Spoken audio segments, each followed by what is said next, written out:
Hi, my name is Shibo Yang. I'm a performance coach and counselor. I'm mainly engaging in stress management. In this video, I'm going to talk about what we all face in our daily lives. Stress. 2020 is a tough year for most of us. Pandemic have changed our lives in many aspects. We are worrying about our family and friends. We feel isolated and frustrated as we don't have a chance to meet people. We don't know when it's over. It's really a challenge. The good news is, even we can't change the environment too much, but we still could find some ways to make us feel better, to help us get through this.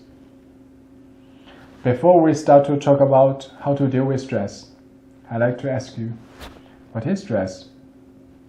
We talk about stress all the time, but seeing stress as intangible, so we might just have some ambiguous ideas about it. As we know, normally we feel stressful when we are not sure how to handle an event or a situation. Then worry sets in, and we feel stressed. But can we use one sentence to define what stress is? Let's use a simple formula to describe what stress is. Stress is the gap between demands and resources.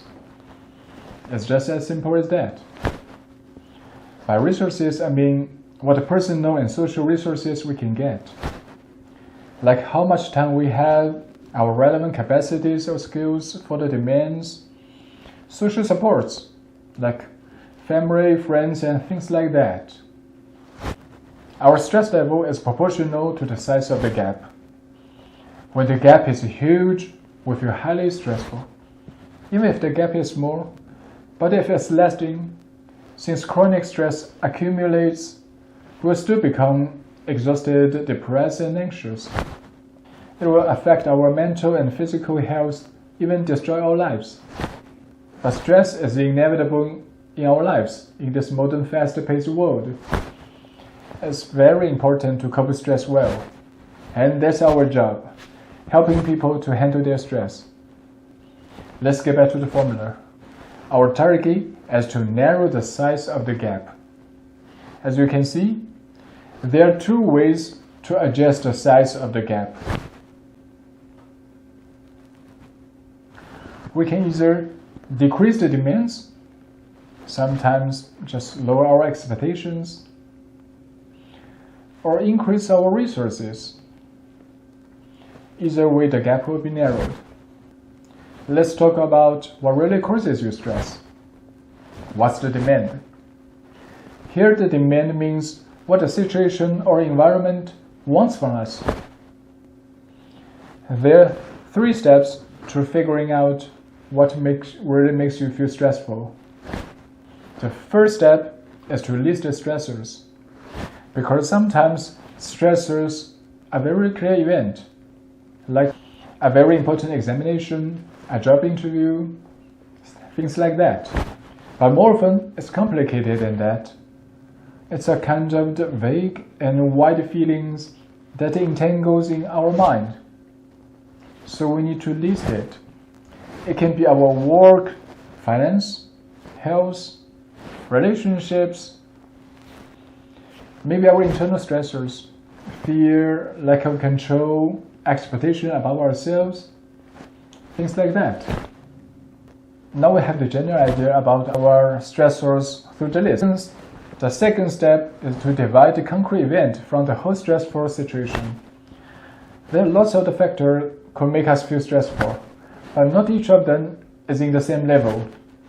We need to identify what could make us most stressful and deal with it first. This time, not like work, finance, health, relationships, those kinds of the general ideas. Let's try our best to describe those demands more concretely. Like, my work brings a lot of stress to me. Can you tell which part of work brings the stress mostly?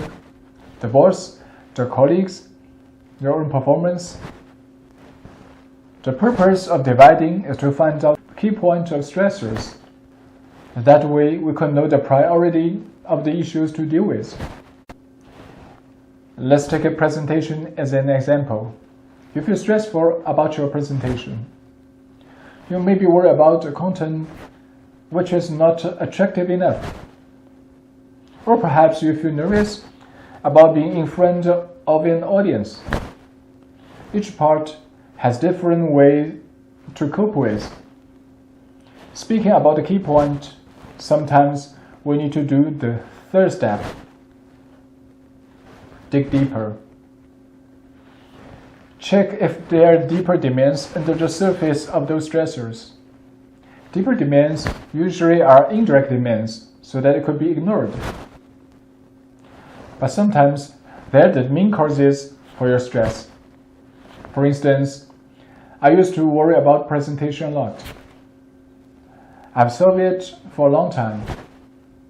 But after I moved to Canada a couple of years ago, when I do the presentation, I found the old problem was back. I feel nervous again. Those coping skills didn't work this time. So I had to dig deeper to look for the problem. Then I realized the new issue was I didn't have the confidence of my English speaking. That's the real problem, makes me feel nervous. After I focus on how to improve my English speaking level, my confidence of presentation grew with it a lot. Ask yourself, what really makes you worry about the situation? Digging deeper can effectively prevent us to deal with the wrong stressors. After finishing these 3 steps, it will be very clear what you worry about the most. Some might say, now it's easy, just diminish or avoid it. You're right. Decreased demand can reduce stress. But most of the time, it's not so easy to change the external environment. Just like, my boss is pushing me so hard, and he's driving me crazy. I'm gonna kick his ass. Is this realistic? Besides, most of the demands can't offer what we need. So increasing our resources could be relatively more controllable. That's why the main goal of finding the exact stressors isn't just to avoid it. In fact, the purpose of these 3 steps is to help us analyze our resources more precisely, so that we can do the right things to improve our resources.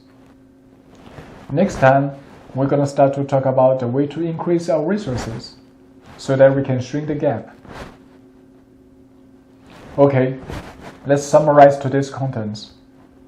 The formula of stress. Demands minus resources equals stress.